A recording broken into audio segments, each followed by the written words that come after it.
Bueno, el tema de hoy es el teorema de la divergencia o también llamado teorema de Gauss, y vamos a ver también que también se le llama o se le conoce como el teorema de Ostrogradski, si es que así se pronuncia, pero el teorema de Gauss o el teorema de la divergencia lo vamos a obtener a partir de los siguientes conceptos.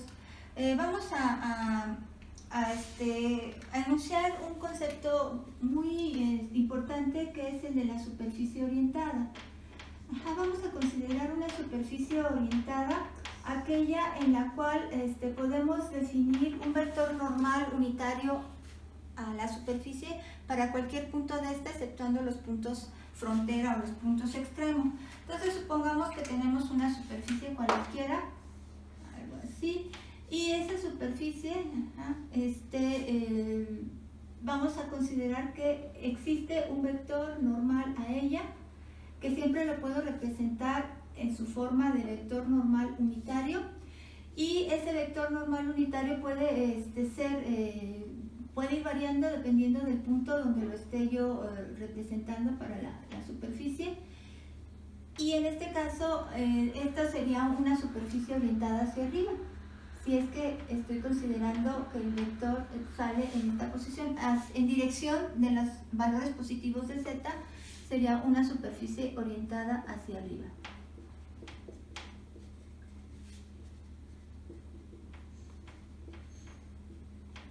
Como toda superficie tiene dos caras, entonces yo podría considerar que también podría orientarla hacia abajo. Esa misma superficie podría tener sus vectores normales en la parte de abajo, entonces sería una superficie, en este caso, orientada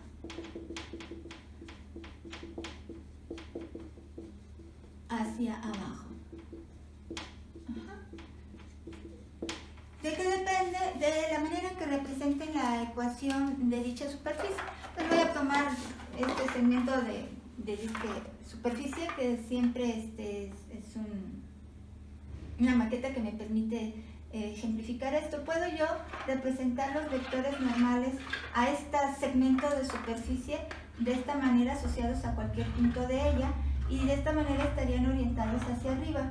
Pero también puedo calcular los vectores normales y poder decir que si la ecuación la determino de alguna manera, podrían quedar siempre esos vectores normales hacia abajo. Ahorita vamos a ver un ejemplo. Si la superficie es una superficie cerrada, entonces los vectores normales podrían quedar hacia afuera o podrían quedar hacia el interior de la superficie cerrada. En una superficie cerrada las podríamos ver así. Entonces, podríamos ver que el vector normal queda hacia el exterior, o podrían quedar hacia el interior, si los pudiera ver así. Entonces eso depende de cómo yo esté representando la ecuación de la superficie. En el teorema de Gauss, en el teorema de la divergencia, vamos a estar trabajando con superficies cerradas, y estas siempre tendrán que ser orientadas hacia afuera. La orientación de estas superficies cerradas tendrán que ser orientadas hacia afuera, los vectores normales estarán apuntando hacia el exterior. Entonces, en superficies cerradas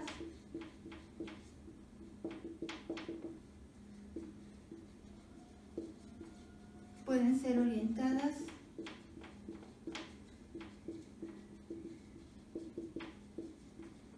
hacia afuera o hacia adentro de la superficie. Entonces, bueno, ¿de qué depende? Por ejemplo, voy a considerar los ejemplos muy sencillitos. La ecuación de un plano en su forma cartesiana, ecuación cartesiana de un plano. Y ponemos uno en particular, 2x más y menos 8z igual a 0. O igual a algo para que no cruce por el origen, no sé, igual a 4. Esto es lo de menos. Esta sería la ecuación de un plano. Si recordamos, nosotros podemos obtener el vector normal de dicho plano Simplemente con los coeficientes de las variables x, y, ahí ya tengo los vectores normales, pero eso no es otra cosa más que estar obteniendo el gradiente de la ecuación cartesiana del plano, es decir, derivar a esta con respecto a x, derivar a esta con respecto a y, derivar a esta con respecto a z, son los coeficientes 2, 1, menos 8 del vector normal asociado a este plano.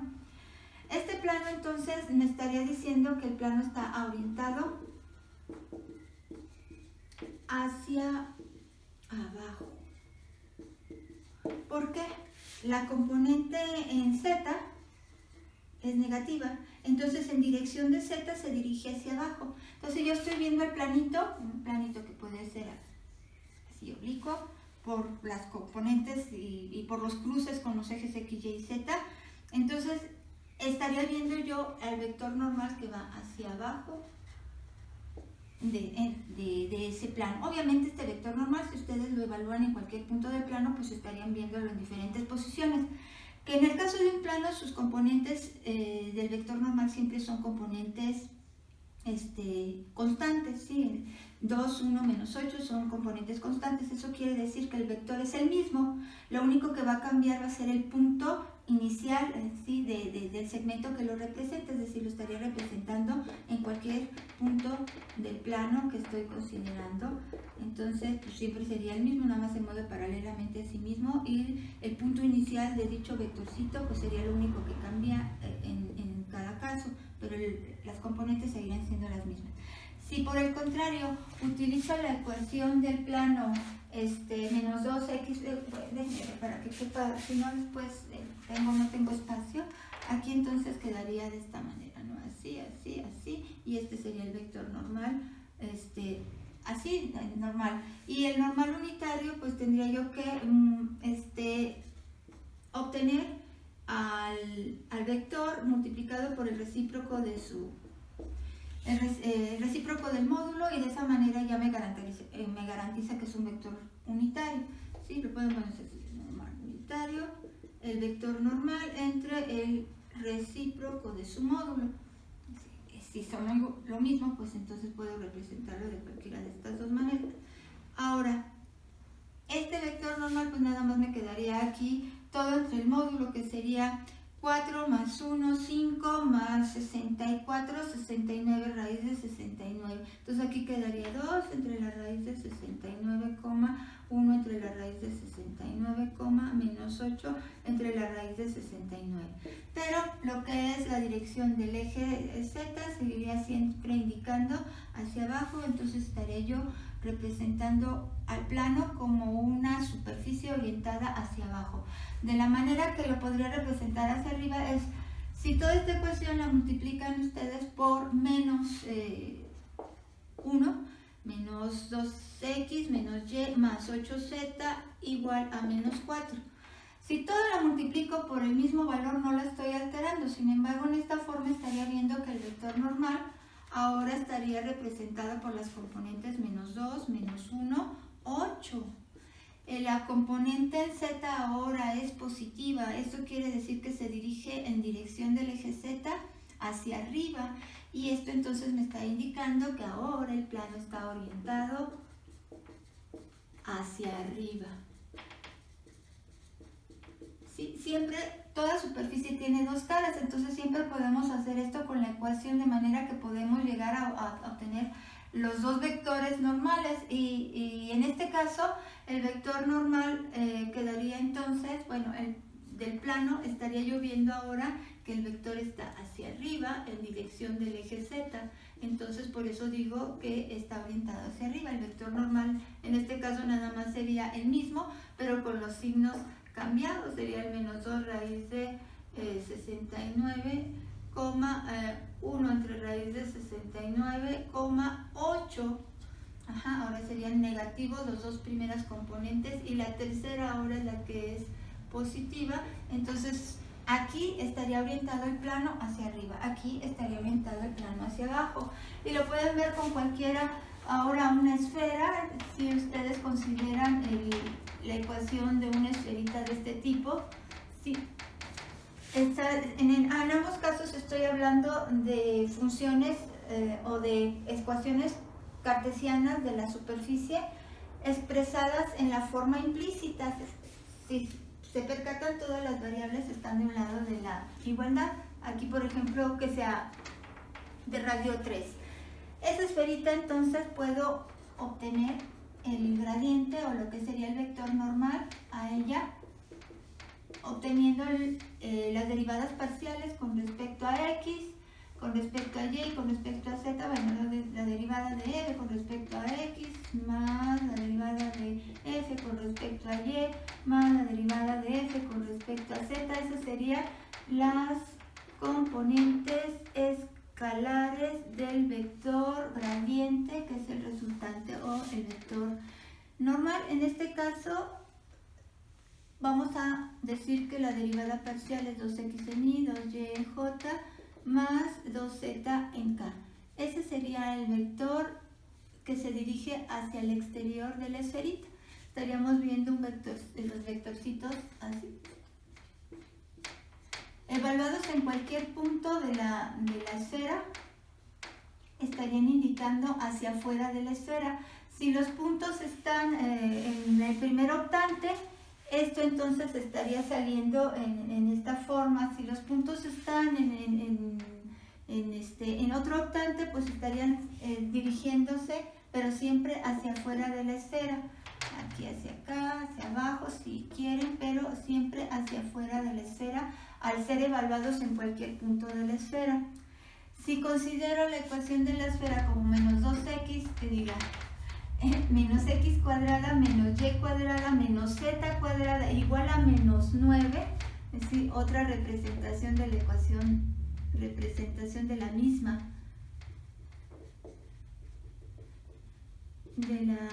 esfera, de la ecuación de la misma esfera. Aquí estaría obteniendo entonces el vector normal o el vector gradiente, pues toda en términos que estarían dirigiéndose al interior de la esferita.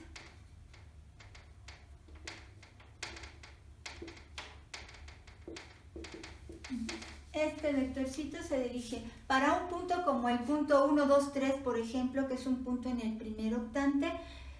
Todas las componentes del vector normal irían en dirección opuesta al 1, 2, 3, entonces sería hacia acá. Entonces estaría dirigiéndose, en este caso, hacia adentro de la esfera, el vector normal de ese punto, el 1, 2, 3. En cambio aquí estaría dirigiéndose hacia afuera el vector normal que evalúo yo para el punto 1, 2, 3, entonces quedaría todo positivo. 2, 6 y 2, 4 y 6, y quedarían siempre indicando hacia afuera para ese punto, y aquí indicarían hacia adentro. Eso es orientar hacia afuera o hacia adentro una superficie. Y bueno, recordar que se tienen en las ecuaciones, ecuación cartesiana de la superficie de la forma z igual a f de x, y en su forma explícita, si es que lo estamos representando, ¿sí?, con su base en x, y, es decir, una superficie en la cual z nos va a estar representando la altura, y estaríamos considerando que las variables independientes x y y son las que vamos a estar evaluando para ir obteniendo diferentes zetas, que sería la variable dependiente. En su forma implícita, pues la pueden hacer así: z menos f de x, y igual a 0 en forma implícita, y depende de si este término lo restamos a ambos lados de la igualdad y queda representada la ecuación en forma implícita de esta forma, o puedo restar a ambos lados de la igualdad la z, y entonces la ecuación implícita me quedaría de esta forma. O implícita en esta forma, y eso nada más me llevaría a poder obtener el gradiente En un caso, el gradiente me llevaría a tener su componente en I, en K, o sea, la derivada parcial de esto con respecto a Z sería solo 1 y la K sería positiva. Entonces aquí el gradiente, bueno, el gradiente tendría de alguna manera componente derivada parcial con respecto a esta función, derivada de esta función con respecto a X, pues tendría un valor. Derivada parcial de esta función con respecto a Y, pues tendría otro valor. La derivada parcial de todo esto con respecto a Z solo tendría algo en I.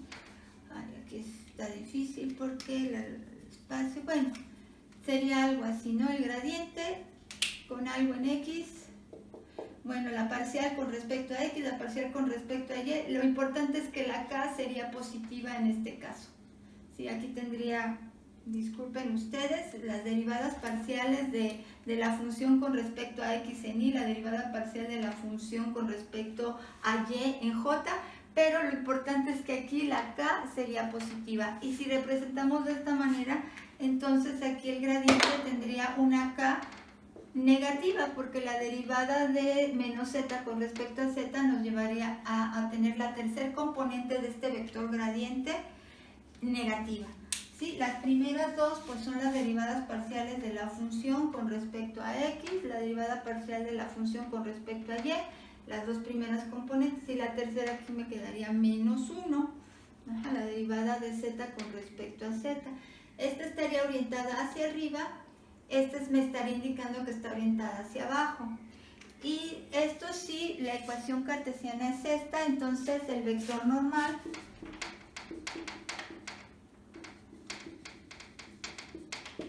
n es igual al gradiente.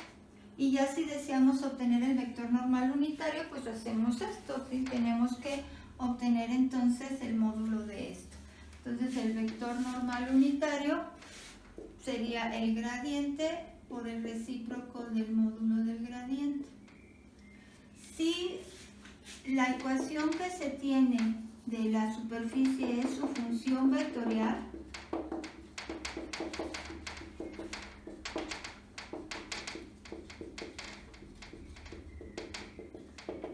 es esta forma, R de U, V, y tiene sus tres componentes F, G y H. F de V en I, G de V en J y H de V en K. Sus tres componentes escalares también están en función de los parámetros V o de las coordenadas curvilíneas V o de las variables V. Esta función vectorial me llevaría a obtener un vector normal, si recuerdan, a partir de el R'U cruz R'V. O lo representaban, si lo representan en la forma notación Lagrange, pues quedaría de esta manera. Si lo representan en la notación Leibniz, quedaría la derivada de esta función vectorial con respecto a la variable U, producto cruz o producto vectorial, la derivada de esta función con respecto a la derivada parcial de R con respecto a la variable V o el parámetro V o la coordenada V. Cualquiera de estas dos son simplemente dos notaciones distintas que nos permiten llegar al vector normal de esta superficie dada en su ecuación vectorial. Si es así, entonces pues el vector normal unitario quedaría esto por el recíproco del módulo, ¿sí? Eso. Pero en cualquiera de estos casos pueden ustedes también obtener el vector normal que tiene dirección positiva en z o el vector normal que tiene dirección negativa en z, como simplemente si ustedes cambian el orden de los vectores, recordar que estos son vectores tangentes a la superficie, si cambian el orden de los factores de este producto vectorial, si hacen el producto vectorial de RV cruz de R con respecto a U, simplemente que cambien los factores en el producto vectorial.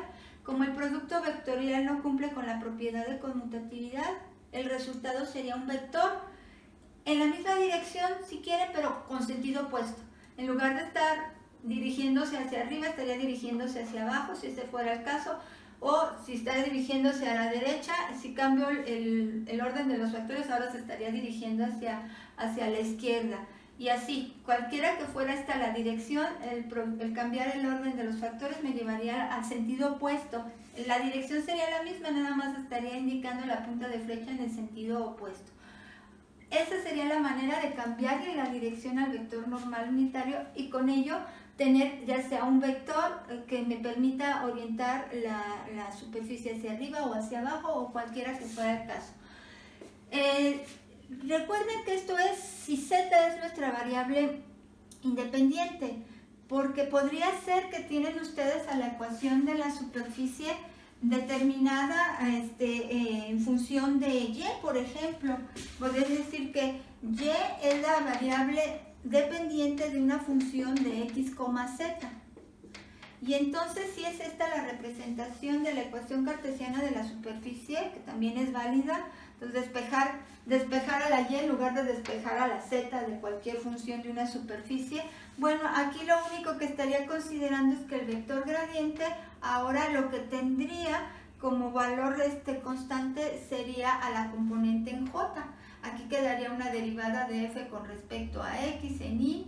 Aquí quedaría más j, si es que lo represento de esta manera, así igual a 0. Y entonces aquí quedaría más j y aquí quedaría más derivada parcial de la función con respecto a z en k. Y ahora lo que me estaría indicando para una superficie es que podría ser, para que se vea más claramente, podría ser orientada hacia izquierda o hacia derecha, como lo estoy dibujando, o orientada hacia izquierda. ¿De qué depende? De la dirección de la variable que en este caso ahora está haciendo el papel de variable independiente, que diga de variable dependiente y que ahora depende de x y de y, de z. Entonces esta variable dependiente ahora será la que me lleve al término constante en las componentes del gradiente o del vector normal, y eso entonces estaría indicando o orientada hacia la derecha u orientada hacia la izquierda, y por consiguiente podrían ustedes ver lo mismo si ahora su variable fuese la x, y entonces quedaría en función, esta como la variable dependiente en función de y y de z, y la constante en este caso sería la componente en y para un caso como este. Entonces podrían tener cualquiera de esas representaciones de la ecuación de su superficie, y dependiendo de ello pues estarían diciendo que está orientada hacia arriba, hacia abajo, o hacia la izquierda o hacia la derecha, o en el caso de la x hacia adelante o hacia atrás, ¿sí? Si es que eso lo podemos ver de esta manera. Generalmente trabajamos esta representación de la superficie, entonces vamos a estar hablando de superficies orientadas hacia arriba o hacia abajo, nada más. Y bueno, vamos entonces a recordar lo que sería, como vamos a necesitar de la diferencial de superficie y de las integrales de superficie, y las que nos calculan el área de dicha superficie, entonces vamos a estar trabajando con las diferenciales de superficie en sus dos formas. Recuerden que la diferencial de superficie en forma general es el módulo del vector normal por la diferencial de área que puede estar representada en términos de x. Si es que estoy considerando una función de superficie representada con su base en xy y que z, la variable dependiente, fuese la altura. En ese caso estaría considerando la diferencial de área xy. Y esta diferencial de superficie, entonces, si ustedes están trabajando con la función z igual a f de x, y, es decir, la cartesiana, pues entonces esta diferencial de superficie es el módulo del gradiente por la diferencial de área xy, que es en este caso aquí, raíz de la derivada parcial de la primera, de la función con respecto a la primer componente al cuadrado, porque estoy obteniendo el módulo, más la derivada parcial de la función con respecto a la segunda componente al cuadrado cuadrado. Y la tercera es, como estoy considerando esta forma derivada de z o esta forma, cualquiera de estas dos, la derivada de la función de z con respecto a z es 1 o menos 1, pero al elevarla al cuadrado siempre es 1, pues entonces esto nos queda así. Si en este caso consideramos la ecuación cartesiana, pero si considero la función vectorial cartesiana, pero si considero la función vectorial, entonces estaría hablando que para RUV igual a sus tres componentes, si en su forma común o en la forma trinómica, como gusten representarla, quedaría la derivada, que diga la diferencial de superficie sería entonces el módulo del vector normal, pero para la función vectorial el módulo del vector normal lo representamos de esta manera, así, diferencial de área al término de V. Entonces esto sería si estamos trabajando en una partiendo de la función vectorial de la superficie. De la superficie. Y si yo deseo, se va a requerir del producto siguiente. El producto NU punto DS. No punto, porque NU es un vector, pero la diferencial de superficie, como ustedes pueden ver, es un escalar. Entonces, vector por escalar, pero en este caso, el vector normal unitario podría ser, bueno, aquí ese producto, NU ds puede ser el gradiente, el vector normal unitario que represente con el gradiente, ¿sí? Por ds, que en este caso es el módulo del gradiente ds. Y entonces pues esto me lleva a que ese producto pues simplemente queda como el gradiente por la diferencial, no, perdón, esto es área, aquí está, área XY, área XY, ¿sí? Esto. Y ese es igual al módulo del vector gradiente por la diferencial de área. Entonces aquí está el gradiente, aquí está la diferencial de área. Y en el caso de tener la diferencial de área representada de esta forma, entonces NU ds quedaría como esto, derivada de R de NU cruz derivada de R de V entre el módulo de este vector normal que obtengo a partir de la ecuación vectorial de la superficie. Entonces, si estoy trabajando con la ecuación vectorial de la superficie, esta es la manera de obtener su vector normal, y este sería el vector unitario, que en este caso la diferencial de superficie entonces sería esta. Y si es así, entonces esto puede quedar representado solamente con el producto cruz, el espacio, el producto cruz, aquí, así, el producto cruz que representa el vector normal por la diferencial, bueno, como vector, por la diferencial de área asociada a esos variables V o a esos parámetros V o a esas coordenadas V. Entonces, esa sería la manera de estar trabajando la diferencial de superficie, el vector normal de una superficie y saber cuándo esa superficie puede estar orientada hacia arriba o hacia abajo. Bueno, ¿de qué me sirve todo este antecedente? Pues para poder entrar a lo que sería la integral de flujo. Integral de flujo. Bueno, he visto que ese color como que no se ve muy bien. Entonces mejor. Integral de flujo. ¿Qué es la integral de flujo? Es aquella integral que mide el volumen de un fluido que atraviesa una superficie por unidad de tiempo. Es decir, esa cantidad de fluido que pasa a través de una superficie por unidad de tiempo. Eso es lo que nos va a representar el flujo que provoca un campo vectorial a través de una superficie. Entonces, supongan ustedes que tienen un segmento de superficie cualesquiera, este pedazo de superficie, y lo sumerjo en un líquido, en un fluido. El fluido, el campo vectorial estará representado por el campo de velocidades del fluido que atraviesa esa superficie. Considerando que ese campo de velocidades es continuo, bueno, pues entonces vamos a suponer, si obviamente el material de la superficie lo permite, atraviesa la superficie y va a generar un flujo. Ese le llamamos el flujo del campo vectorial, el flujo de F a través de S, la superficie S.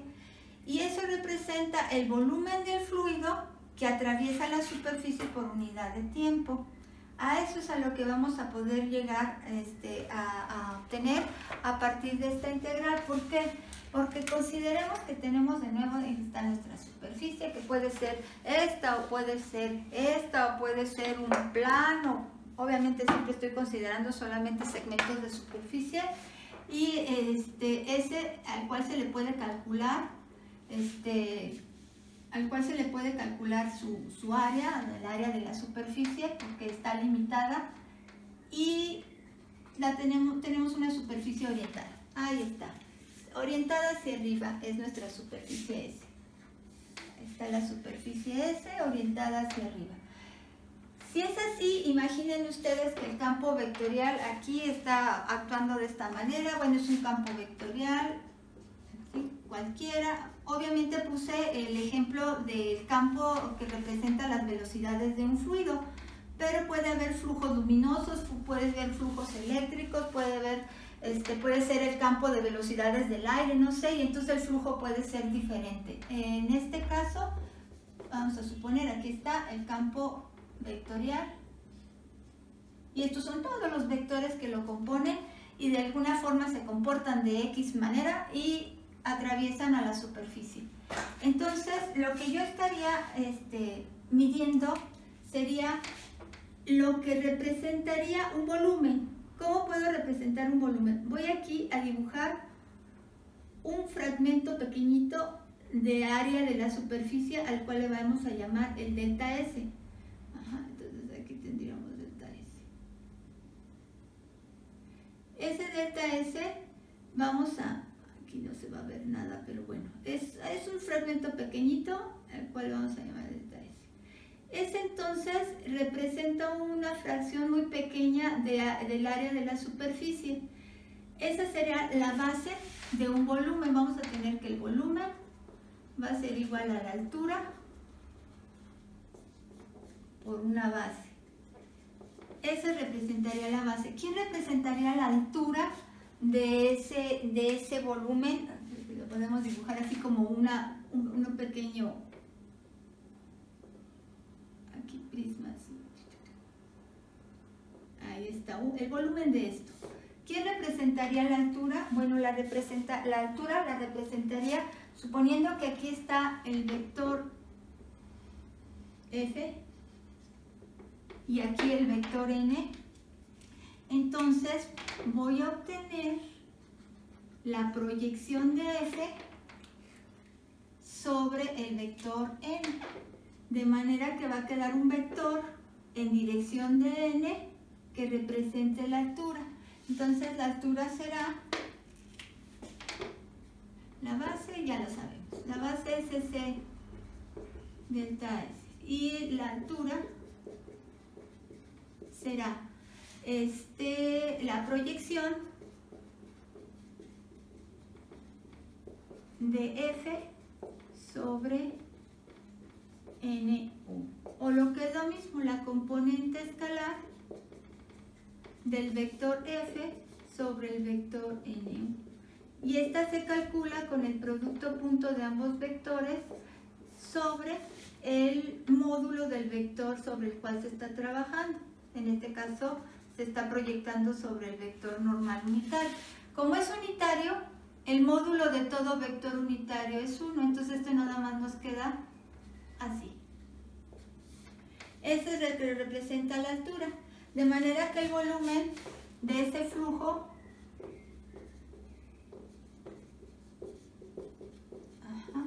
va a ser igual a esa proyección por ese delta S. Si yo ya sumo todos los posibles volúmenes de todo lo que podría ser la superficie completa, del área de la superficie completa, entonces estaría obteniendo una sumatoria que podemos representar como la integral de superficie, la que calcula el área de la superficie. Recuerden, en este caso, la integral de superficie, vamos a calcular con ello el área de toda la superficie que estará siendo multiplicada por lo que representa la altura. Tenemos entonces que esta integral es la integral de flujo y esto sería el volumen,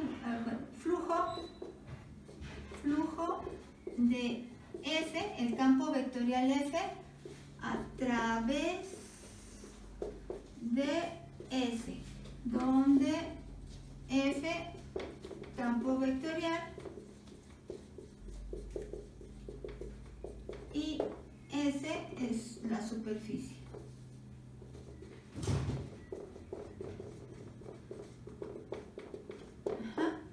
Ese flujo de F a través de S es lo que estaría yo calculando con esta integral. Le llaman integral de flujo y en este caso vamos a decir que el flujo, tal como lo estamos ahí mencionando, el flujo de F a través de S es el flujo de F a través de S es el volumen del fluido, en este caso que es el ejemplo que utilicé, el volumen del fluido que atraviesa la superficie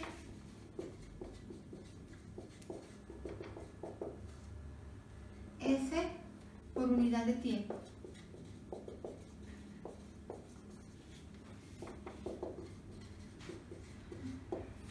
Esto es lo que representa. Y bueno, nada más para enunciarlo de manera formal, se dice que las condiciones para poder tener esa integral de superficie que me lleva al cálculo de un flujo, nada más dice que se define así. Si se sea F un campo vectorial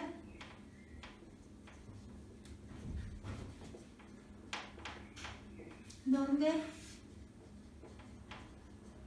F, G, H, sus componentes escalares,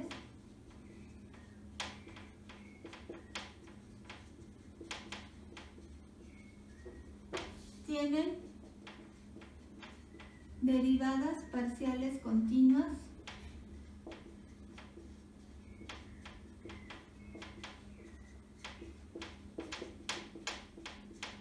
sobre la superficie S.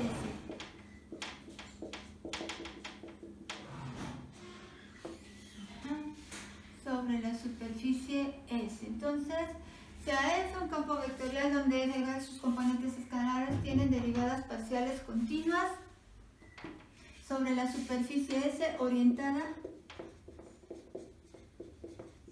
mediante el vector unitario normal NU. Entonces siempre debemos estar trabajando con una superficie orientada, esto es muy importante, la pueden orientar hacia arriba o hacia abajo, debe estar orientada el campo vectorial debe de cumplir con que sus derivadas parciales de las componentes deben ser continuas, y eso es suficiente para poder decir que la integral,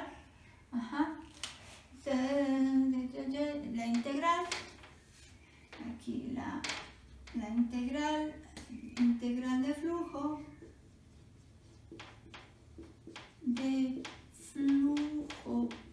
de F, ahí está nuestro campo vectorial F,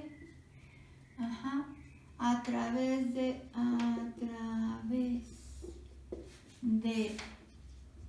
S, ahí está nuestra superficie orientada, S.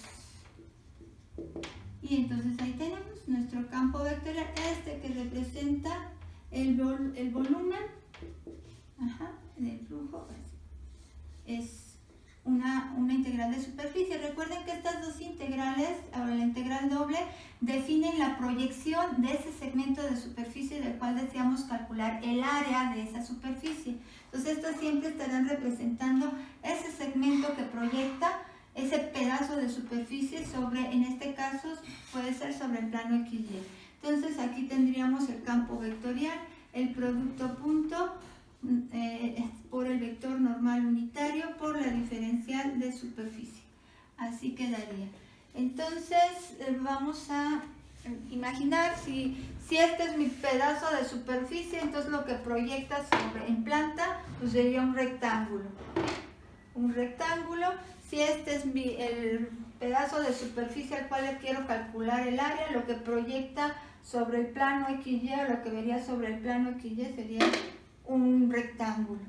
Y si este sería el pedazo de superficie, pues lo que proyecta sobre el plano XY sería una circunferencia, y esas serían las regiones sobre el plano que debo de definir con esta integral doble, ya sea región verticalmente simple, región horizontalmente simple o una región en coordenadas polares. Depende de esa región, de cómo sea. Ahora bien, ya que tenemos esta integral que me permite el cálculo del flujo, vamos a llegar a enunciar la ley predecesora de nuestro teorema, que sería la ley de Gauss. La ley de Gauss es aquella que él aplicó o calculó el flujo, pero en este caso el flujo eléctrico considerando que se tenía F es un campo eléctrico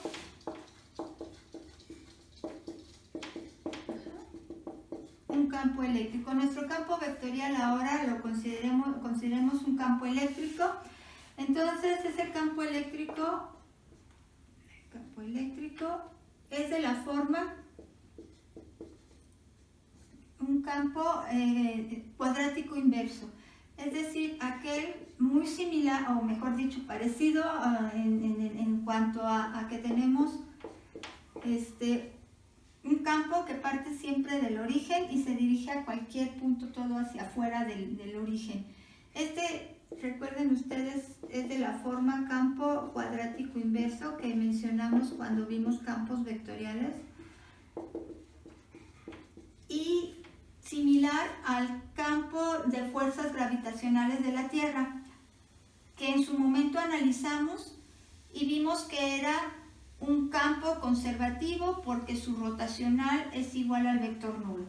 Y también es un campo solenoidal porque la divergencia aplicada a este campo vectorial es cero y por consiguiente se dice que es un campo solenoidal. Este tipo de campos cuadráticos inversos cumplen con ser campos conservativos y campos solenoidales. En este caso es un campo eléctrico. K le llaman la constante de Coulomb y Q es una carga puntual, que en este caso la vamos a colocar en el centro de una esfera. Puntual colocada en el centro de una esfera. Por consiguiente, ya estarán suponiendo que la superficie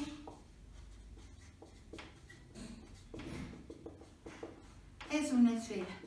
Entonces él aplicó la integral de flujo a una superficie que en este caso es una esfera, y al campo eléctrico, al campo vectorial que en este caso es un campo eléctrico, y con ello midió el flujo de ese campo eléctrico que atraviesa dicha esfera. Y llegó a concluir que no importa el radio de la esfera, al aplicarlo a ese campo, no importa qué radio de la esfera tenga, siempre va a dar un valor constante. Puede utilizar diferentes esferas, mejor dicho, esferas de diferentes radios, y siempre le va a dar que esa integral, ese flujo eléctrico,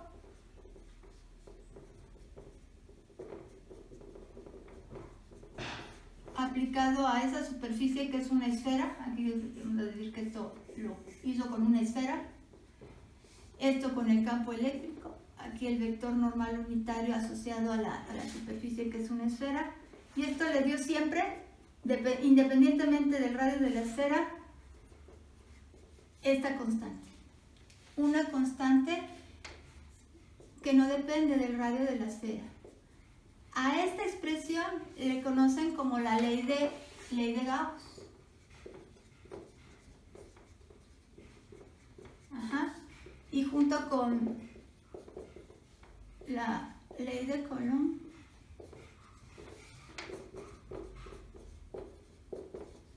son las leyes básicas de la electrostática.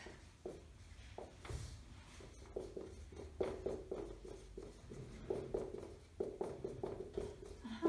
Entonces, vamos yendo hacia lo que sería el teorema de Gauss o el teorema de la divergencia, porque el teorema de Gauss o el teorema de la divergencia mide flujo. La única diferencia es que esta puede ser cualquier superficie, una superficie abierta o una superficie cerrada, la cual deseamos saber que dicha superficie, cuál es el flujo que produce el pasar un campo vectorial cualesquiera que esto represente a través de ella, y qué flujo se va a producir en este caso, en el teorema de Gauss o teorema de la divergencia, vamos a estar trabajando siempre con superficies cerradas y vamos a hacer pasar a través de ellas un campo vectorial.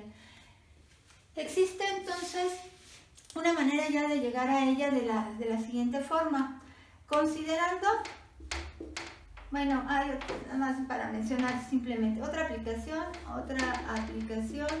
nada más para no dejarlo de mencionar, es el cálculo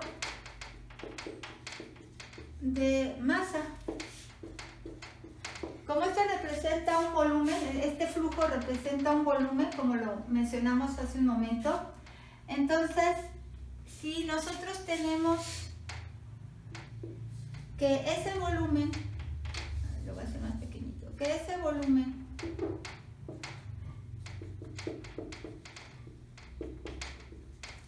que calculamos con esta integral de flujo, o el flujo de volumen, se multiplica por una función que represente densidad, entonces densidad por volumen nos va a llevar a masa.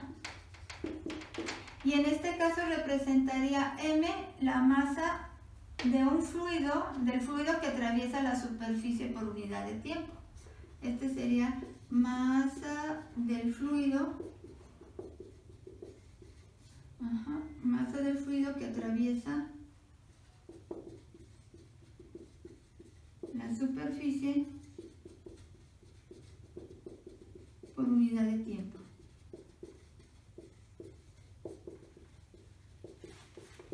Y esto representa la densidad del fluido. Ponemos aquí, densidad del fluido.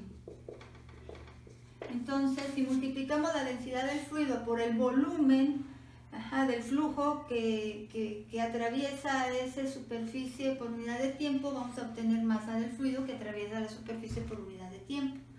Entonces tenemos diferentes aplicaciones, y en este caso, de nuevo vuelvo a repetir, pues en este caso el campo vectorial era un campo de velocidades de un fluido, pero podría representar cualquier otro campo vectorial, y entonces podríamos tener cualquier otro concepto asociado a esta integral del flujo.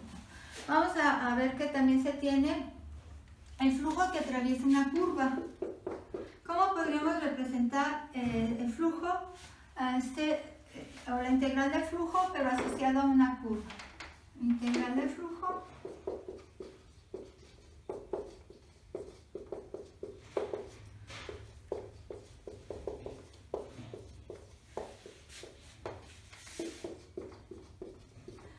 Bueno, pues entonces vamos a utilizar el hecho de que ahora supongan ustedes que tienen una curva, cualesquiera, pueden dibujarla así. Y en este caso estoy dibujándola como una curva cerrada. Y también existe un campo vectorial, que la va a atravesar. Los vectorcitos pueden estar comportándose de diferente forma. Es un campo vectorial, un conjunto de vectores que de alguna manera al atravesar la curva produce ahora un flujo que va a través de la curva. Entonces esta curva también tiene asociado un vector. Si ustedes recuerdan, en su momento trabajamos con los vectores normales a cualquier punto de la curva y el vector tangente a cualquier punto de la curva, y incluso eran el triedro móvil, el vector normal unitario, el vector tangente unitario y el vector binormal unitario, ¿recuerdan? Bueno, pues tenemos asociado a cualquier punto de la curva un vector normal. Ese será el que nos permita, de manera muy similar a como trabajamos ahorita, a considerar que para esa curva, ese vector normal unitario tiene cualquier vector del campo vectorial una componente sobre él que representará entonces ahora la altura, pero la altura ahora de área, y en este caso, ¿quién sería la base? Ahora estamos hablando de área en lugar de volumen, y la base entonces va a ser un segmento de esta curva, un pedacito de segmento de esta curva, una pequeña longitud, un delta S, una pequeña longitud sobre la curva, la cual voy a multiplicar por la altura que representa la proyección si estamos hablando de un pequeño delta S, una pequeña longitud sobre la curva, podríamos estar en ese pequeño delta S, considerar cuál sería la componente de uno de los vectores o del comportamiento en promedio de los vectores en ese pedacito de longitud de curva con respecto o la proyección de dicho vectorcito con respecto al vector normal unitario, y nos daría un vector que representaría la altura. Esa altura por ese delta S, que en este caso, ¿quién representa ese delta S? Ya no representa un pedazo de área de superficie, sino que en este caso representa un pedazo de longitud, un pedacito de longitud de la curva. En este caso, es un delta de longitud de arco. Delta de longitud de arco. Longitud, sí, ahora es longitud de arco. Y entonces esta representación nos llevaría a lo siguiente. Tendría yo que trabajar sobre esa curva un campo vectorial. ¿Esto que me lleva a qué se parece?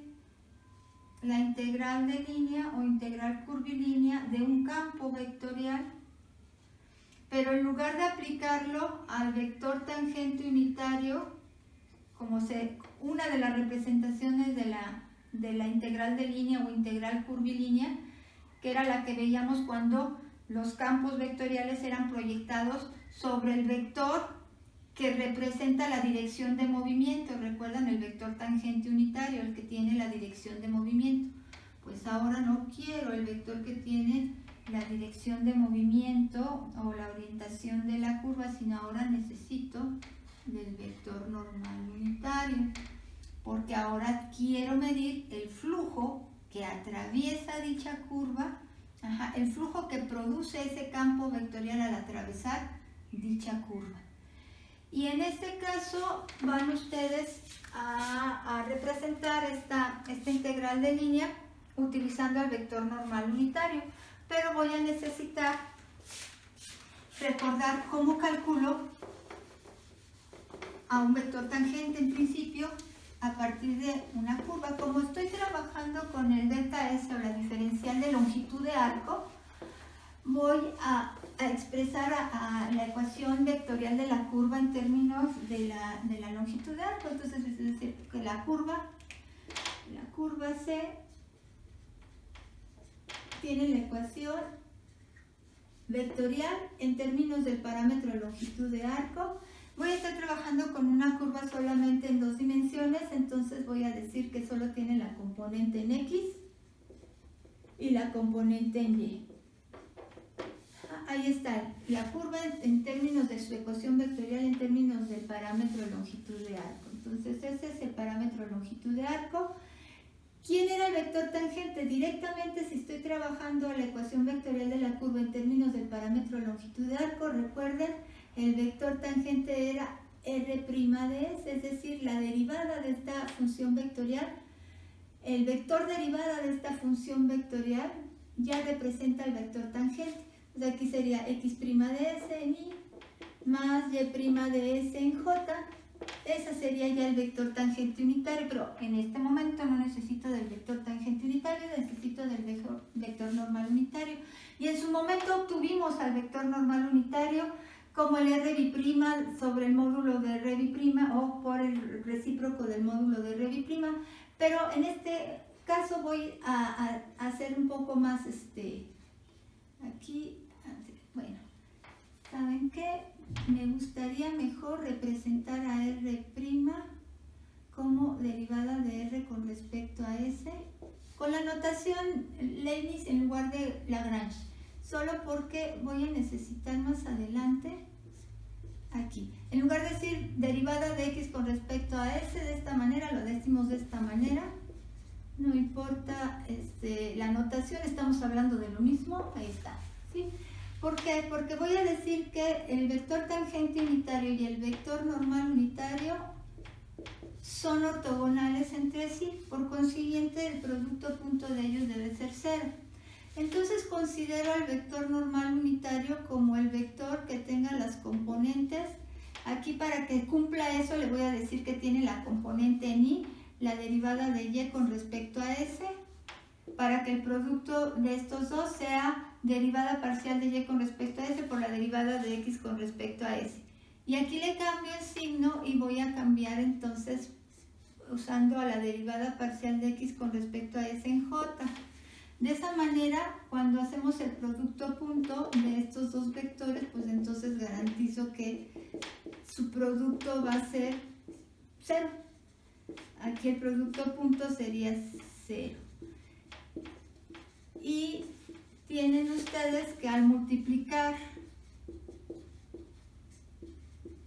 esto sería, aquí es S, menos de X de Y de S de S. Esto es 0.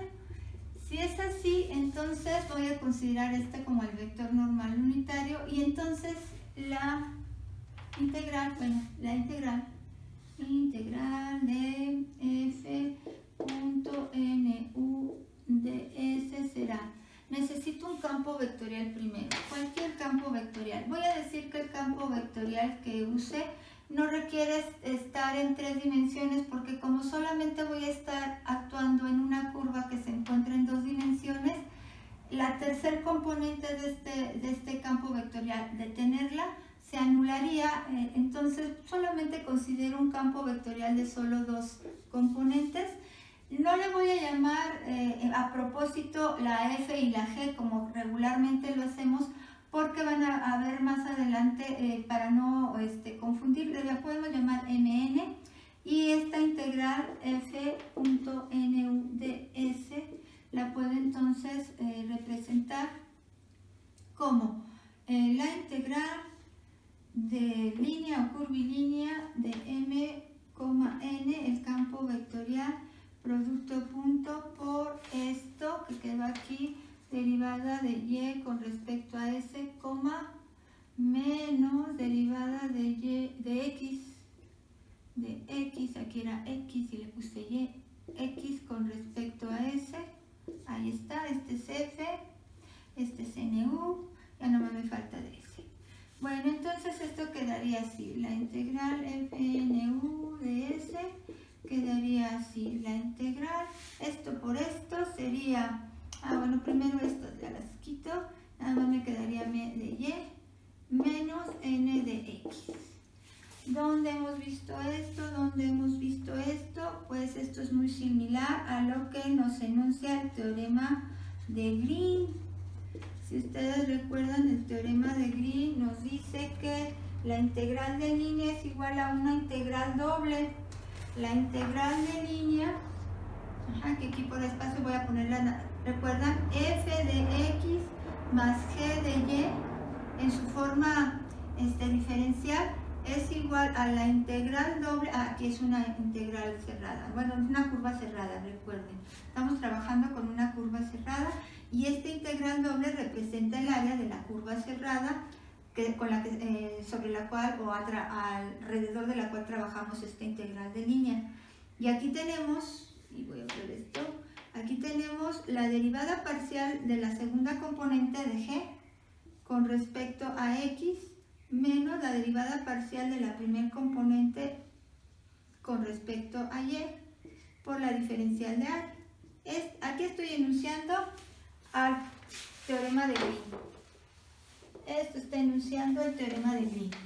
Entonces, si nosotros vemos esto, se asemeja a esto. ¿Cómo quedaría entonces enunciado, usando el teorema de Green, cómo quedaría nuestra integral de flujo o la que está midiendo el flujo a través de la curva? Quedaría así. Quedaría que esa integral curvilínea o de línea nu de s, de ser estas las componentes del campo vectorial, esto representaría g. Esto sería el equivalente a g, menos n sería el equivalente a g. Entonces estaría diciendo yo que esto va a quedar como la integral doble de la región que encierra esa curva cerrada, la curva que dibujé por ahí, luego aquí de la derivada parcial de g, en este caso es derivada parcial de menos n con respecto a, esto es g a x, menos,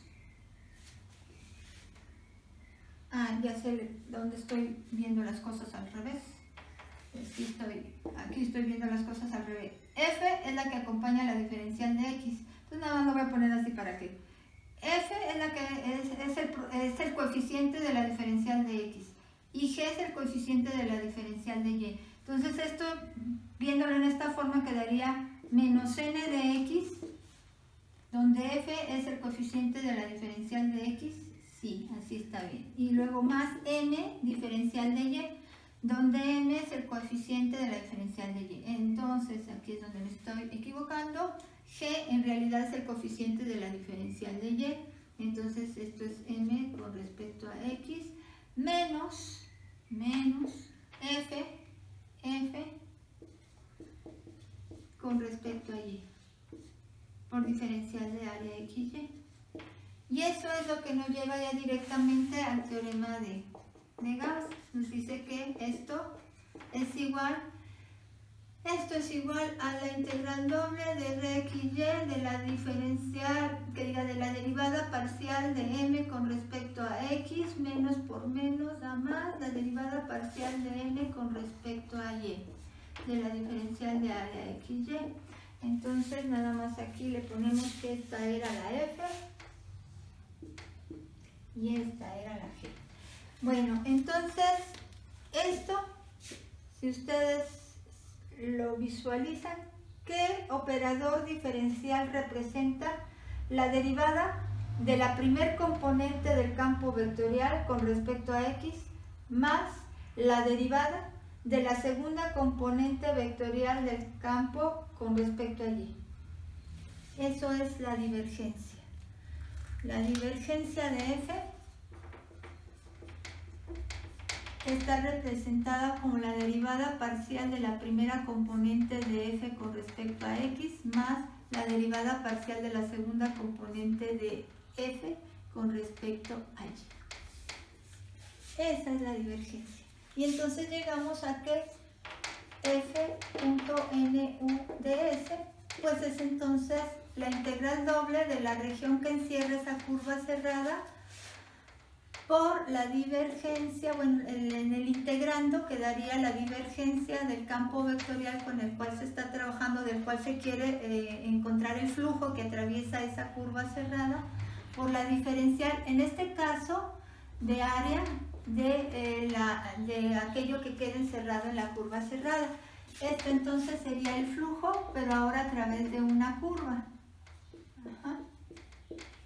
El flujo de F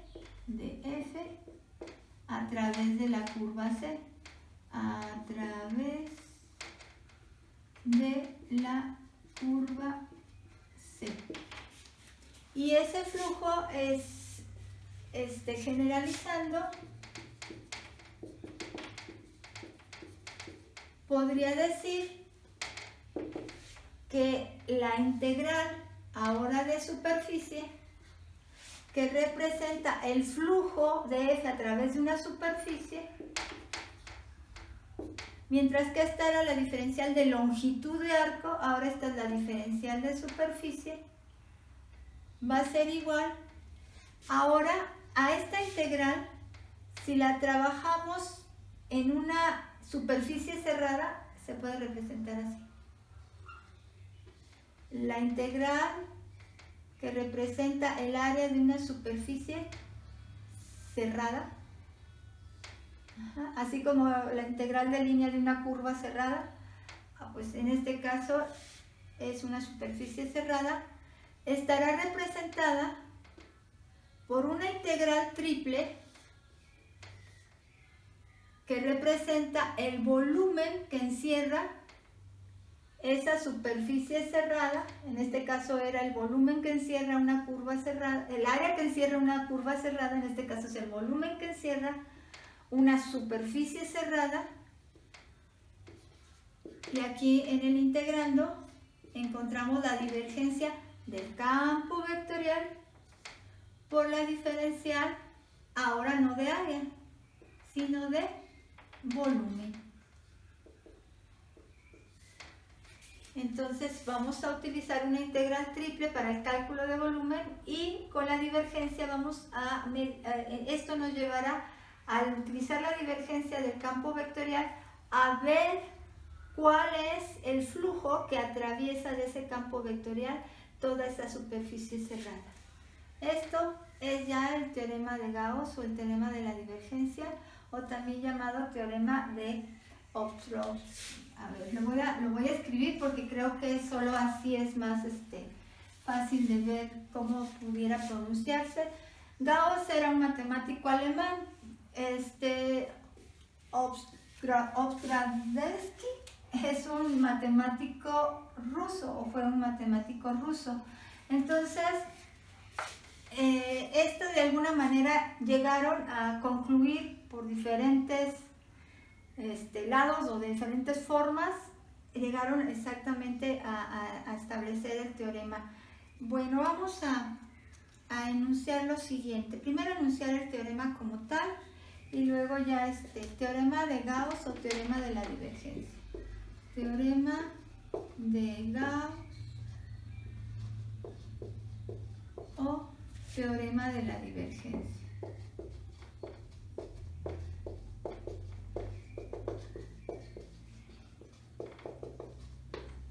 Entonces decimos, vamos a partir de lo siguiente. Sea, en este caso, le llamé B, sea B una región sólida, acotada o limitada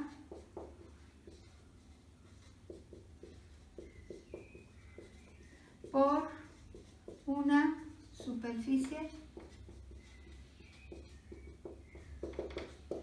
afuera por una superficie S orientada hacia afuera de la superficie.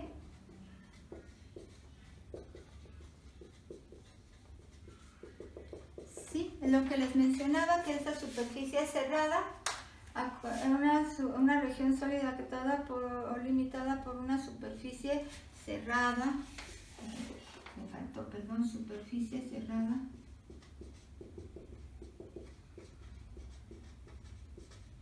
S, orientada hacia afuera de la superficie.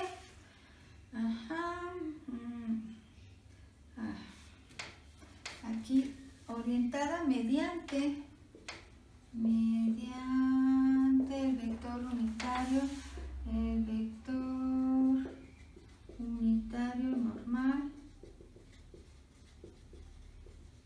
NU, y orientada hacia afuera,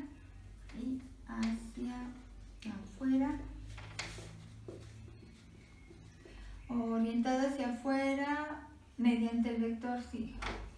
Disculpen ustedes la redacción, pero para que quede más entendible. Orientada hacia afuera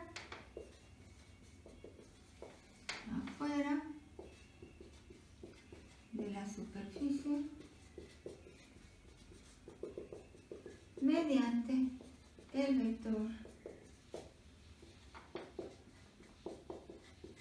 unitario normal NU. C, haber una región sólida acotada o limitada por una superficie cerrada S orientada hacia afuera de la superficie mediante el vector unitario normal NU. Y en este caso vamos a considerar lo siguiente. ¿Cabrá aquí? Sí, creo que sí. Bueno, aquí le ponemos chiquito. Si F es un campo vectorial,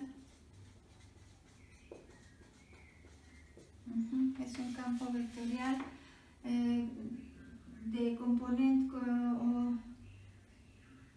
donde sus componentes escalares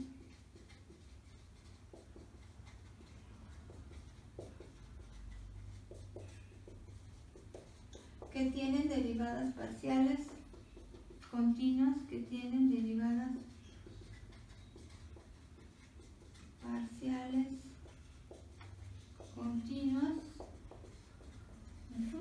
Entonces, habla una región sólida acotada limitada por una superficie cerrada orientada hacia afuera. Esto es muy importante, que sea siempre orientada hacia afuera. Los vectorcitos normales unitarios deben encontrarse hacia afuera de la superficie, como mediante el vector unitario normal. Si F es el campo vectorial, nuestro campo vectorial de componentes FGH que tienen derivadas parciales continuas en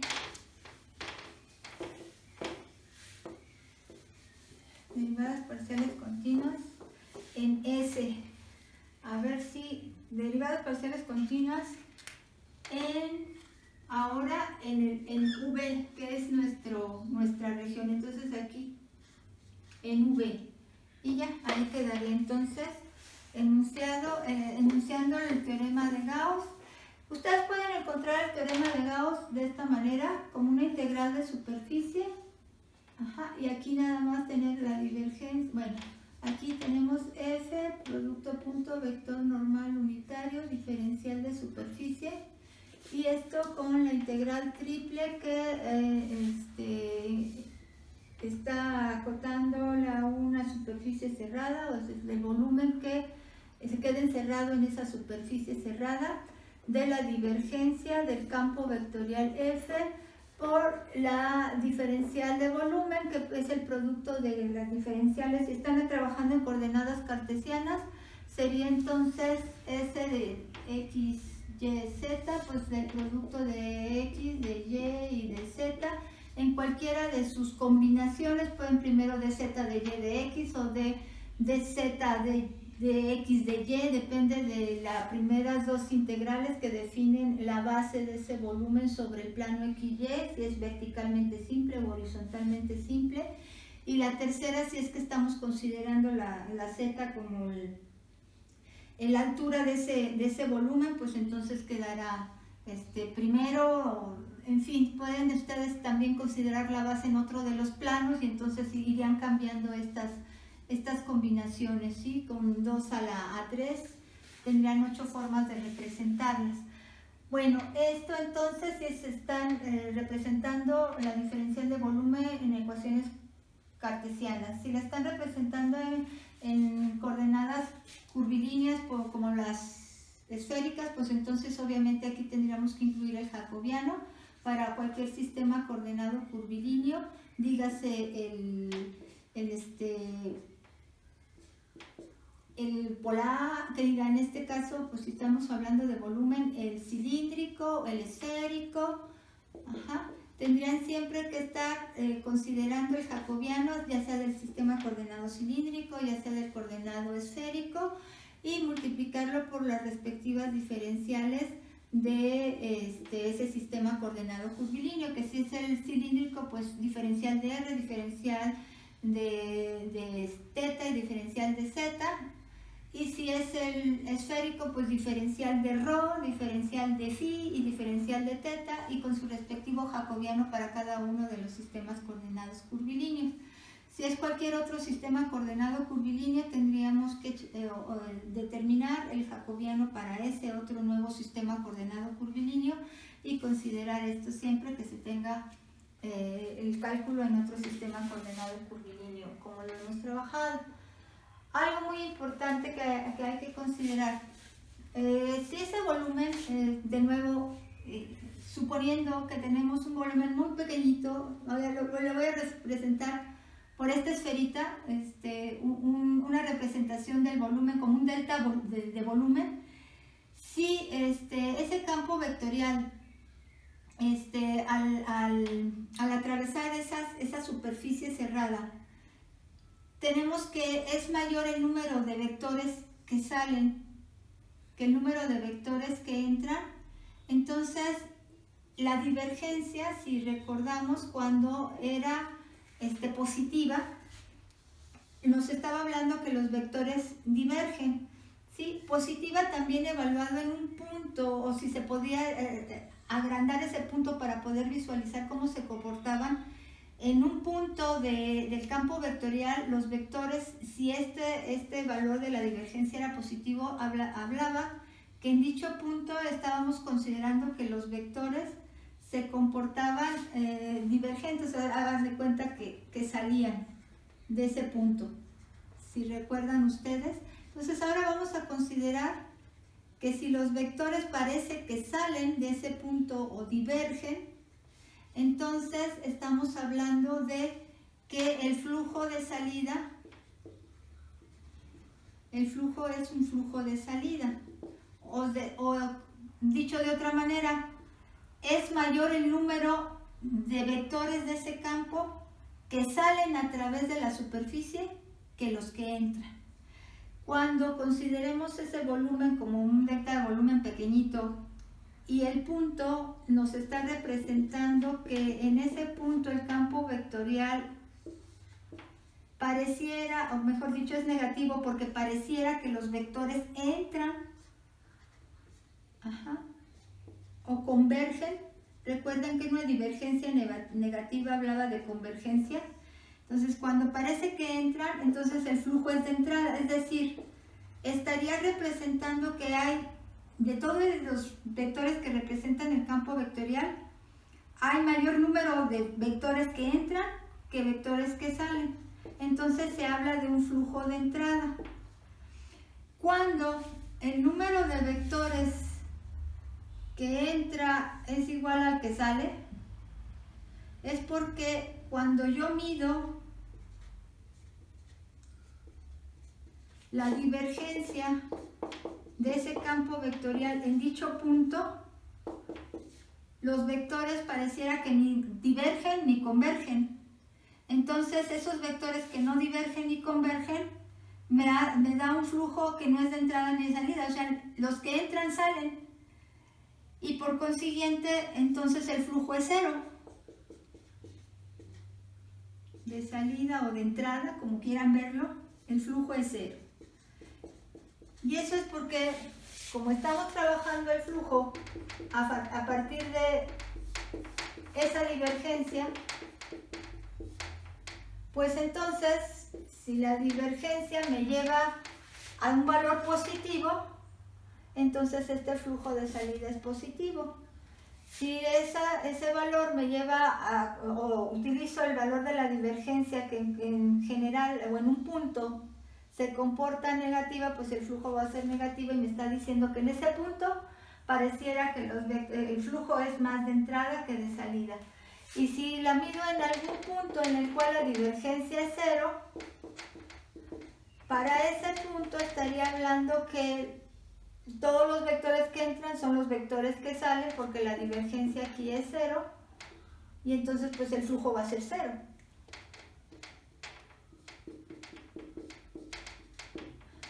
En general, si tuviéramos una divergencia que no representara un valor escalar, una función escalar, recuerden que la divergencia se obtiene una función escalar a la salida, y en algunas ocasiones esa es un valor constante, es un valor escalar constante. Si esta divergencia toma un valor constante, pues obviamente diríamos que en todo el campo se encuentra un flujo de salida. Para cualquier punto del campo, el flujo va a ser un flujo de salida. Si el valor de esta divergencia es un valor constante en todo el campo, entonces diremos que el flujo siempre será un flujo de entrada para todos los puntos en la superficie que es atravesada por ese campo vectorial. Y de igual forma, si tenemos un campo solenoidal, que es el caso en el cual la divergencia es toda cero en todo el campo para cualquier punto del campo vectorial, entonces si la divergencia es cero es porque este campo es un campo solenoidal, o también llamado campo incompresible. Y si es así, entonces el flujo en cualquier punto de nuestra superficie será cero, ¿sí? Y en este caso nos llevará en forma de la integral que la representa a cero. Veamos entonces ejemplos de esto, y vamos entonces a trabajar el primer ejemplito. Ejemplo solo el 5 para ver cuál es el. Ok, un primer ejemplo nada más. Ejemplo, obtener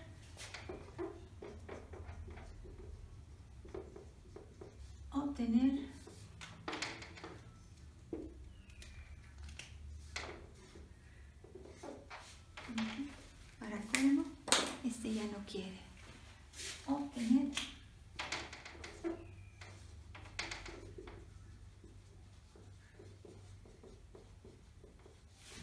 del campo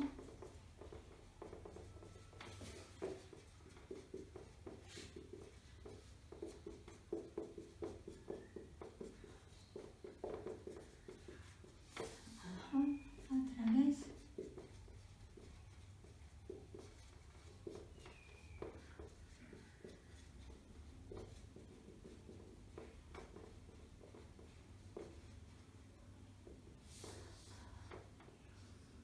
de la figura. Entonces vamos a tener esta. Pues pongan ustedes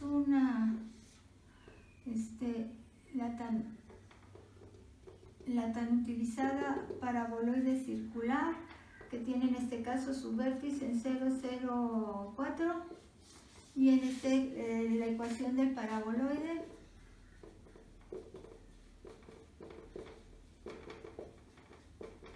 es de la forma z igual a 4 menos x cuadrada menos y cuadrada, y está limitada por el plano z0.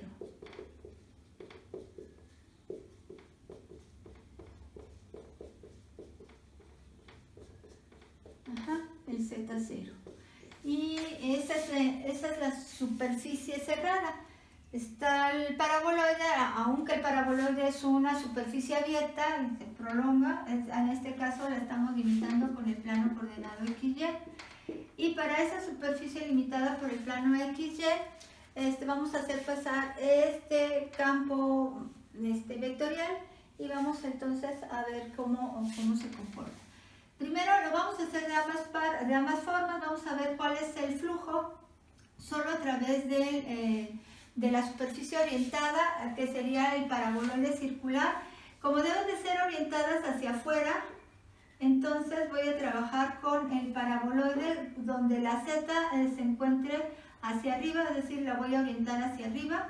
Y en este caso el plano, si lo voy a calcular con el flujo que pasa por ese plano, nada más tendría que orientarlo hacia abajo, entonces estaría considerando, en lugar de su vector normal, el 0, 0, 1, porque de esa manera estaría orientado hacia arriba, lo voy a orientar hacia abajo para que a lo largo de toda la superficie el vector normal sea siempre que salga de ella.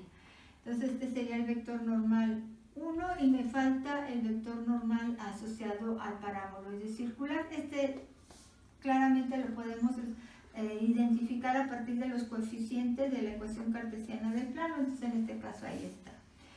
Ahora voy a trabajarlo de esta manera. La integral de superficie de nuestro campo vectorial a través de la primera superficie, el paraboloide, me va a llevar al cálculo del flujo que sale a través de ambas superficies con una suma de estos. Voy a calcular el que sale por la superficie 1, que es el paraboloide, considerando el vector normal unitario asociado a ese paraboloide orientado hacia arriba en este caso, y a le voy a sumar el flujo que pasa a través del plano, que va a ser mi superficie 2, considerando que sea el vector unitario 1, entonces lo voy a llamar 2, y el vector normal unitario asociado al plano le voy a llamar el subíndice 2 de ese.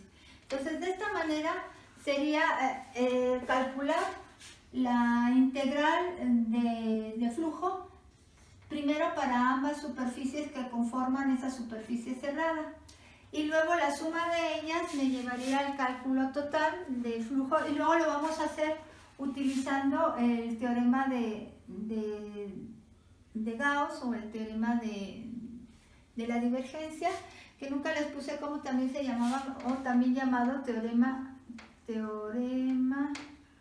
de Ostrowski.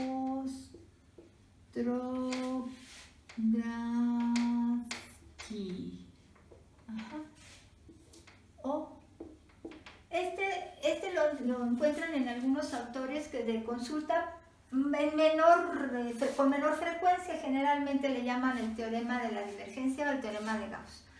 Bueno, entonces ya que tenemos esto, vamos a calcularlo. Entonces para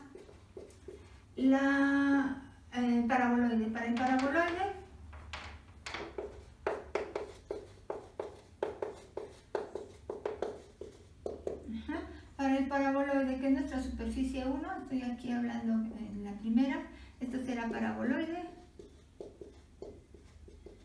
esto sería el plano. Entonces en el paraboloide, ¿qué tenemos? Tenemos nuestro paraboloide, ¿cuál sería la base de ese paraboloide en planta o en el plano XY? Entonces estaríamos viendo que la intersección de z igual a 4 menos x cuadrada menos y cuadrada con z igual a 0, se tiene que x cuadrada más y cuadrada es igual a 4.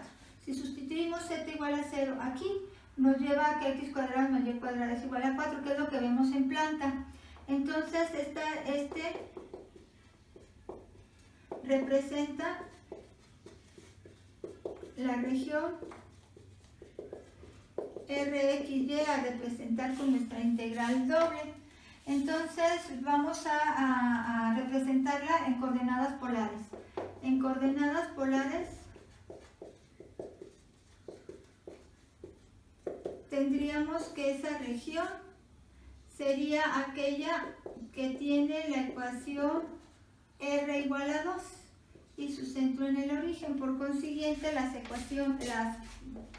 intervalos de las coordenadas polares irían de 0 a 2pi para teta y R de 0 a 2. Y ya tendríamos la región en términos de coordenadas polares.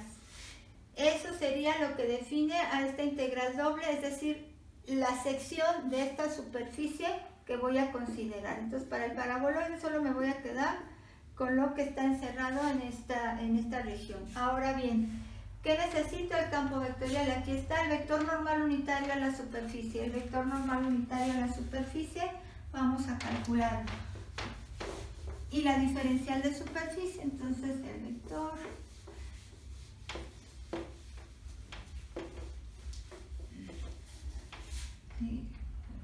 como NUDS va a quedar únicamente como el gradiente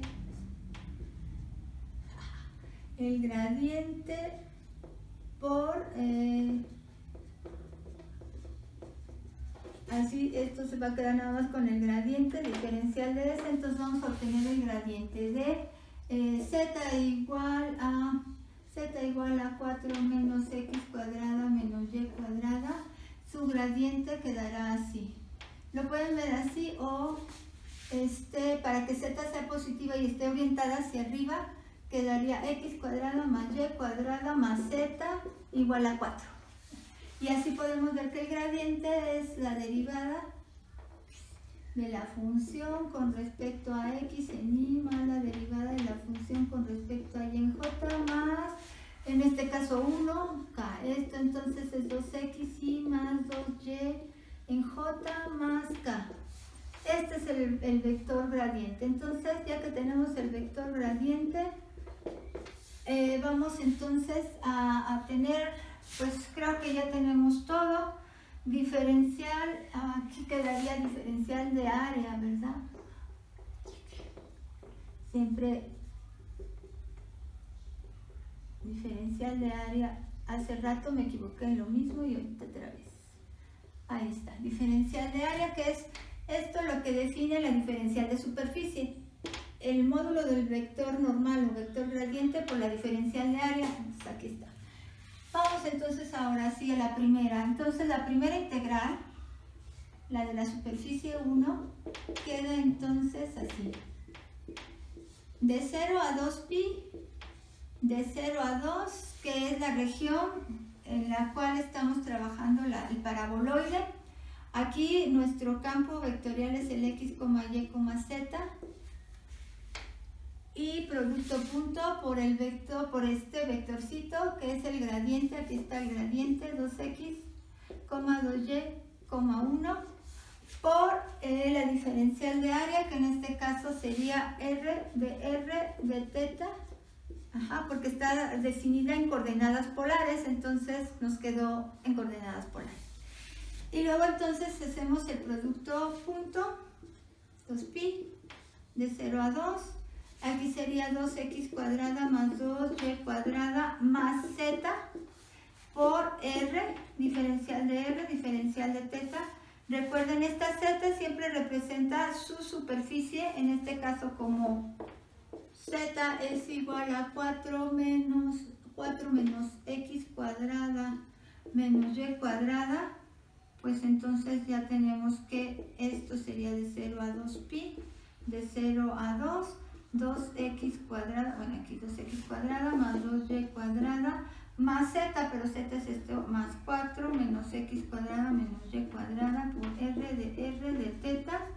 Esto entonces va a ser a 0 a 2pi, la integral de 0 a 2 de x cuadrada más y cuadrada, esto con esto, más 4 por r, diferencial de teta. Esto tengo que transformarlo a coordenadas polares, entonces recordar y que t es x igual a r coseno teta y que y es igual a r seno teta. y que las de transformación inversa quedarían r igual a la raíz de x cuadrada más y cuadrada y θ es igual al ángulo cuya tangente es y sobre x. Entonces en este caso usamos esta y tendríamos que esto es de 0 a 2 pi de 0 a 2 r cuadrada más 4 por r diferencial de r diferencial de θ. Podemos usar Frobini, aplicando Frobini, quedaría entonces, esto se reduce a solo 2pi, porque en el integrando todo queda en función de r, entonces tomamos el coeficiente 1 y entonces esto quedaría solo 2pi. ¿De quién? De la integral de 0 a 2 de r al cubo más 4r con respecto a r. Y ya entonces nos queda así. Aquí voy a tener que borrar, creo que no necesitar nada.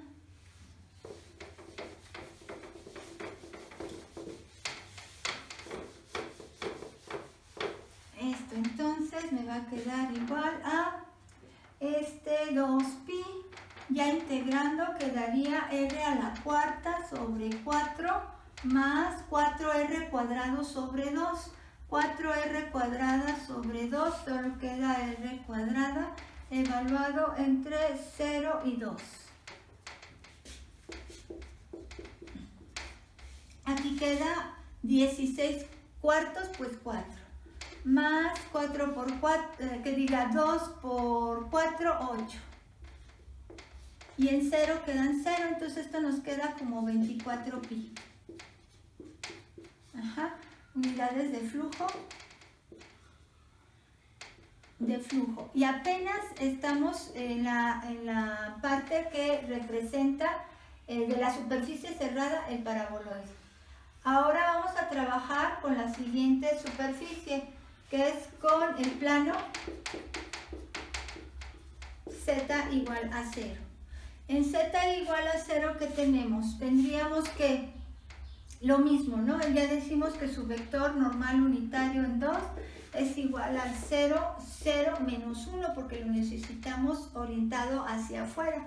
Este está orientado hacia acá y este está orientado hacia acá. Entonces vamos a ver que este sería el área que vamos a estar trabajando es la misma, porque es la que del plano, la sección del plano que cierra la superficie.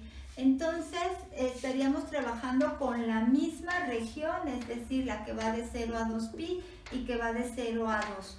Pero ahora el campo es el mismo, x, y, z, es nuestro campo f, por el vector normal de nuestro plano, y que en este caso ya nada más tenemos ese vector normal, el 0, 0 menos 1, por la diferencial de área que ya dijimos que era r de θ. Y en este caso entonces nos queda de 0 a 2pi, de 0 a 2, esto es menos z por r, diferencial de r, diferencial de θ, esto por este 0, esto por este 0, más menos z. Y entonces ahora sustituimos el valor de la superficie en z, que sería menos 4 menos x cuadrada menos y cuadrada. Este es el valor de z de la superficie por r, diferencial de r, diferencial de θ. Esto es igual a 0 a 2pi de 0 a 2 de menos 4. Esto sería menos r cuadrada. Todo esto es menos r cuadrada. Ajá, usando estas ecuaciones de transformación, r cuadrada, entonces aquí quedaría menos 4 más r cuadrada, todo esto por r, porque todavía no lo he multiplicado por el jacobiano, y de r de θ. Esto entonces podemos hacer lo mismo que hace un momento, utilizar Frobini y dejar esto únicamente como 2pi, que multiplica a la integral de menos 4r, pues menos 4r al cuadrado sobre 2. Es menos 4r, pues r al cuadrado sobre 2. Luego más r al cubo, entonces r a la cuarta sobre 4. Evaluado entre 0 y 2. Esto entonces va a ser igual a sería 2pi. Aquí ya sé dónde me equivoqué. Que en este caso la superficie no es el paraboloide, perdón. Dije, ¿por qué estoy llegando a lo mismo? Pues porque estoy representando aquí a la z como la superficie paraboloide y estoy trabajando con el plano. Entonces aquí es 0 por r de teta y todo es 0 y ya pues esto es 0. ¿Sí? Si tenemos en el integrando el valor de 0, con z igual a 0, que es el plano, pues entonces esto es 0. Sí, ahí está. Ese es el valor de la segunda. Entonces resulta que la integral de flujo, ¿qué integral es? De flujo de nuestro campo vectorial NU de S es la suma de estas dos, de esta y de esta. Entonces nos queda como 24pi. Ese sería. Si lo calculamos con el teorema de Gauss o teorema de la divergencia, fíjense nada más lo que tenemos. Aquí tendríamos, utilizando el teorema de Gauss,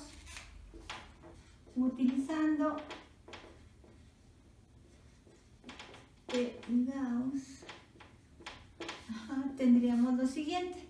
Tendríamos que decir que esta simplemente es utilizando una integral triple que define el volumen que queda encerrado aquí por la divergencia de F por la diferencial de volumen. Entonces la divergencia del campo F va a ser igual a la derivada de x con respecto a x en y. En la primer componente del campo la derivan con respecto a x. La segunda componente del campo, que es y, la derivan con respecto a y. Aquí nomás recordar que este es nuestro campo, x, y, z. Entonces la segunda componente con respecto a y la tercera componente del campo la derivan con respecto a z y eso es k. Entonces nos queda que la divergencia del campo es 3. 1 más 1, es un escalar.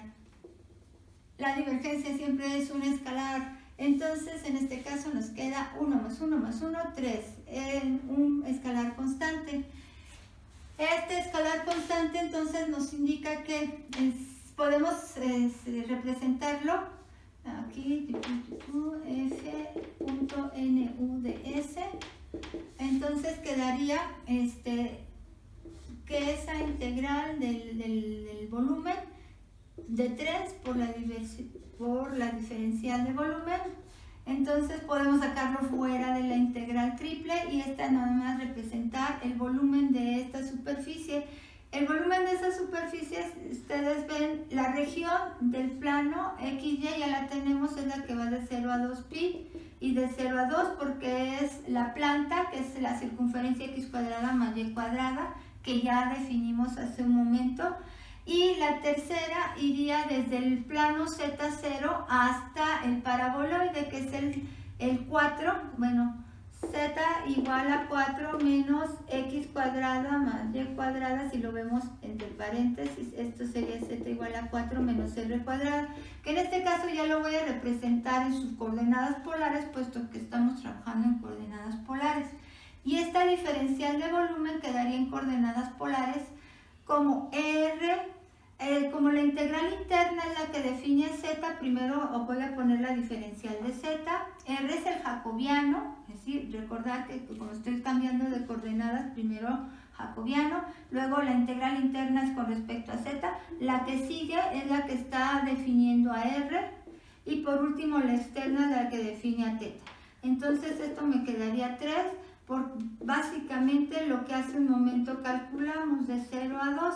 Aquí estaríamos integrando primero con respecto a z, entonces quedaría rz, diferencial aquí, evaluarla entre 0 y 4 menos r cuadrada, y aquí quedaría entonces por realizar la diferencial, la integral con respecto a r y con respecto a θ. Esto nos llevaría a 3 de 0 a 2pi, de 0 a 2, ¿de quién? De 4 bueno, de R por, evaluemos en Z, entonces R por 4 menos R al cuadrado, así, y aquí en este caso menos 0. Entonces quedaría así, integrar con respecto a R, con respecto a teta, y esto entonces nos lleva a 3 por, aquí podemos ya aplicar Frobini si se percatan, esta sería integrando entonces 3 por 2pi, y aquí ya integremos y quedaría entonces 4r al cuadrado sobre 2, 2r cuadrado, aquí quedaría menos r cubo, al integrar quedaría menos r a la cuarta sobre 4, evaluado entre 0 y 2. Esto va a ser entonces igual a 3, 6pi por, en este caso, 2 por 2 al cuadrado es 2 por 4, 8, menos 2 aquí a la cuarta es 16 entre 4, 4. Y esto entonces nos lleva a 24pi, que es el mismo resultado que obtuvimos hace un momento.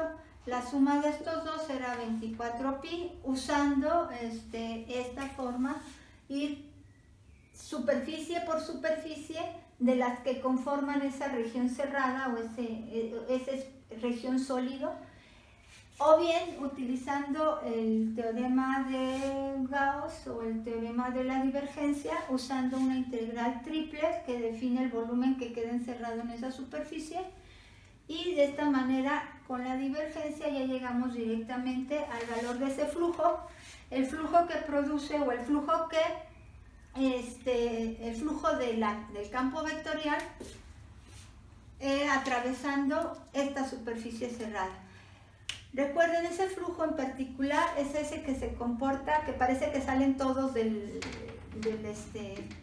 no parece, todos son los vectores de posición de los puntos en el espacio X, Y, Z. Entonces todos los vectorcitos salen a todos y cada uno de los puntos del espacio R3, todos parten del origen y salen así. Entonces el flujo que está produciendo es un flujo de salida, por eso es que lo vemos como un valor positivo.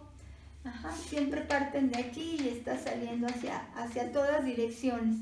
Vimos que en el plano Z0, el flujo, si se fijan, estaríamos viendo que en el plano, aquí estaría el origen, y esta es la sección del plano que estamos considerando. Los vectores se comportan todos en los vectores de ese campo en el plano, pues serían estos. Entonces, como que los vectores que salen, en este caso, o el flujo que obtuvimos aquí fue 0, los vectores que salen nos dicen que son los mismos que entran, y por eso nos dio que el flujo en el plano Z0 es de 0 para ese campo vectorial, porque considerando los que suben de aquí, así, y los que a partir del plano Z0 bajan, o sea, de aquí hacia abajo, así, y los que hacen esto, así, entonces, unos y otros son los mismos los que salen que los que entran, y nos llevan a un flujo cero. Bueno, pues lo dejamos hasta aquí y vamos a ver otros ejercicios más, y creo que ahí vamos a terminar. Bueno.